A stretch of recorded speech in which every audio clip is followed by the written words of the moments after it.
শুনেন ভাই, আমরা বর্তমানে টাকা নেই না, যেহেতু আপনি মাঠ থেকে আসছেন, কাজ করে আসছেন না, কষ্ট করে দৌড়িয়ে আসছেন আমাদেরকে দেখে, এক্সপেক্ট করছেন যে বলিউডের লোক আসছে, এর জন্য আমরা আপনার লাইনটা কাটলাম না। কিন্তু বর্তমান ডিজিএম স্যার আছে আমাদের, উনি খুব ভালো মানুষ এবং ওই স্যারের নেতৃত্বে মন্ত্রণালয়ের নির্দেশে এখন বর্তমানে কোনো বিদ্যুৎ বিল পাবলিক প্লেসে গ্রহণ করা হয় না।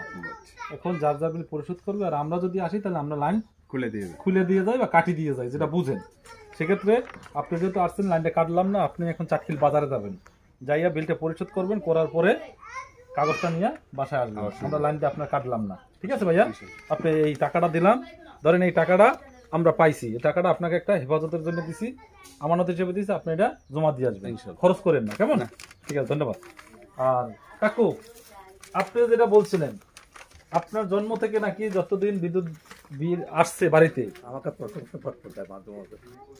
বিদ্যুৎ বিল করুন, বাকি রাখি নেই, আমার প্রতি মাসে পরিশোধ করি, যে আমাদের প্রশংসা পত্র দেয় মাঝে মাঝে।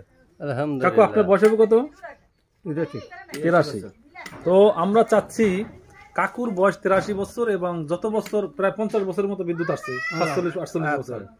এই 48 বছরে কাকু কোনোদিন বিদ্যুৎ বিল বাকি রাখে নাই, যার কারণে কোনো লোক, পল্লী বিদ্যুতের লোক কাকুর কাছে আসতে হয় নাই।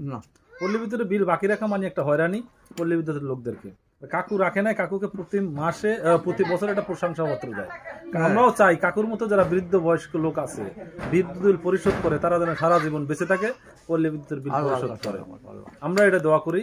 আর যারা দেখতেছেন ভিডিওটা, অবশ্যই বিদ্যুৎ বিল পরিশোধ করবেন। বর্তমানে বিদ্যুৎ বিল পাবলিক প্লেসে গ্রহণ করা হয় না, বিদ্যুৎ সংযোগ বিচ্ছিন্ন করা হয়। এটা আপনারা অবশ্যই মাথায় রাখবেন এবং বিদ্যুৎ বিল পরিশোধ করবেন। সকলকে ধন্যবাদ, ভালো থাকবেন, আমাদেরকেও ভালো রাখবেন ইনশাআল্লাহ। জনস্বার্থে শেয়ার করে দিন।